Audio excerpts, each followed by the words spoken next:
नमस्कार दोस्तों, स्वागत है आपका the hidden thread Sharad channel में।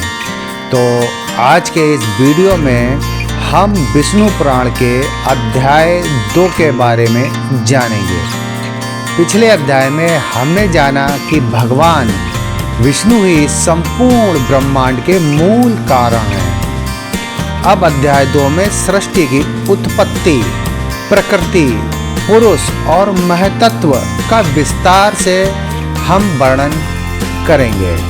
तो चलिए शुरू करते हैं सृष्टि के उस रहस्य को जिसे ऋषियों ने हजारों वर्ष पहले समझाया। विष्णु पुराण के अनुसार सृष्टि के आरंभ से पहले कुछ भी प्रकट नहीं था। ना दिन था, ना रात, ना आकाश, ना ही पृथ्वी, ना सूर्य, ना चंद्रमा। उस समय केवल एक तत्व विद्यमान था, वह था भगवान विष्णु। वे योग निद्रा में शेषनाग पर विराजमान थे। उसी अवस्था को कहा गया है अव्यक्त अवस्था, जहां सब कुछ संभावनाओं के रूप में था। इस अध्याय में 2 महत्वपूर्ण शब्द आते हैं। पहला प्रकृति और दूसरा पुरुष। प्रकृति जिससे सृष्टि बनी है और पुरुष यानी चेतना स्वयं भगवान विष्णु। जब तक पुरुष प्रकृति को स्पर्श नहीं करता तब तक सृष्टि उत्पन्न नहीं होती है। भगवान विष्णु की इच्छा मात्र से प्रकृति में गुणों की हलचल शुरू होती है। प्रकृति से उत्पन्न होते हैं 3 गुण। पहला सतत्व गुण, ज्ञान, शांति और प्रकाश। दूसरा रजगुण, जिसमें कर्म, गति और इच्छा। तीसरा तम गुण यानी अज्ञान, आलस्य और अंधकार।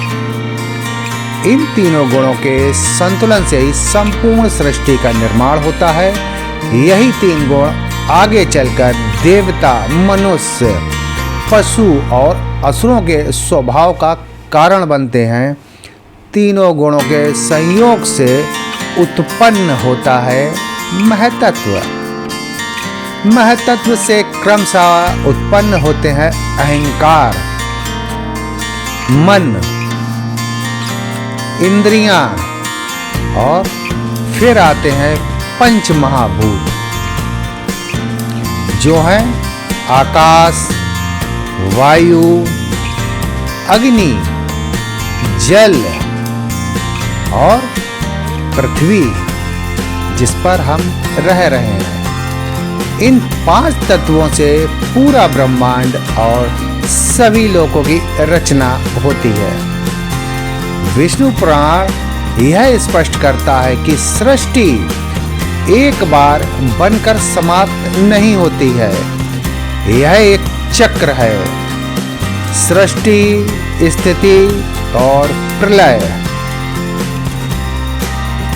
भगवान विष्णु सृष्टि के समयकर्ता, पालन के समय पालक, प्रलय के समय संहारकर्ता के रूप के कारण हैं, लेकिन स्वयं अविनाशी रहते हैं। इस अध्याय में कहा गया है कि जो दिखता है वह भी विष्णु है, जो नहीं दिखता वह भी विष्णु है।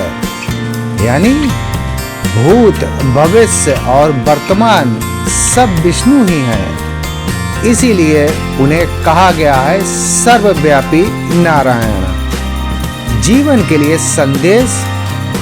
विष्णु पुराण का अध्याय 2 हमें सिखाता है कि संसार अस्थायी है।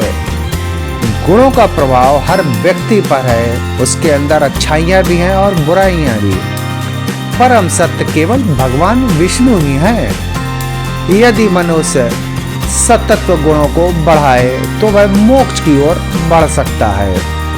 तो दोस्तों, यह था विष्णु पुराण अध्याय 2 का सरल और सार गर्भित विवरण जो मैंने आपको अपने इस वीडियो के माध्यम से बताया। अगर आपको मेरा ये वीडियो पसंद आया हो तो इसको लाइक करिएगा, शेयर करिए the hidden thread search channel. तो मिलते हैं अगले वीडियो में एक नई जानकारी के साथ, एक नए ज्ञान के साथ। धन्यवाद।